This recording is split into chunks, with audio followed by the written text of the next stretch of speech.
You've got a cost component for solutions and tech.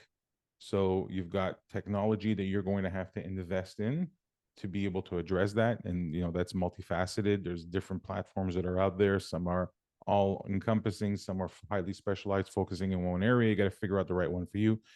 You got subscription fees. So you're going to have fees on a monthly basis that come up for being able to, back up your data, things of that nature, right? So you've got fees that you'll need to consider. There's the implementation costs of those tools and processes. And so you'll need to bring in highly specialized people to be able to do that for you. And then you'll have the costs associated to your people being trained and deploying and so on and so forth.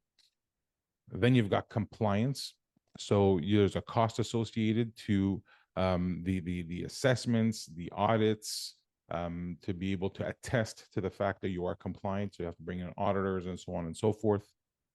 Then there's the people costs. So everybody that you've got in your operation, all the personnel, whether it's end users that need to be trained, from phishing tactics and so on and so forth, to people to actually learning how to use the tools that you're providing them with. You've got a cost associated to that. So you've got to understand all your people costs. You've got to understand what your incident management process is, your major incident management. If you are someone that has a low tolerance for risk, the odds are that you're going to have very aggressive major incident management SLA in place and requirements, which means your costs will be higher. So the type of incident management, incident response activity that you've got is very key.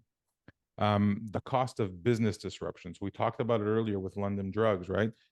The cost of business disruption is the cost of not selling, right? But also the cost of everything coming down to a standstill. You're still going to incur costs. You're still going to have vendors that you're going to have to pay, employees, so on and so forth. So those costs are tangible costs that you can consider.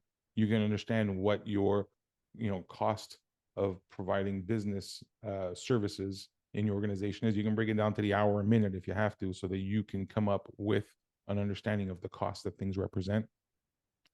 And then insurance. You need to have cyber insurance. There's a cost to that.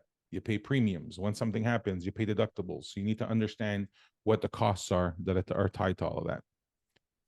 And you've got third-party costs. You're dealing with vendors in your system, all that. You've got to train them, make sure they've got access, all that. They may be third parties that are providing services for you, so you've got to consider those costs.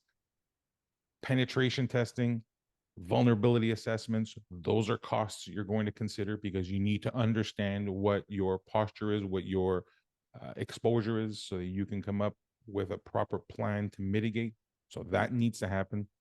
Legal fees, regulatory fines, contractual penalties in the event of non-compliance or breaches. That's a big one as well. That's a bit more subjective though, because it is based on the hypothetical situation of you being breached. So that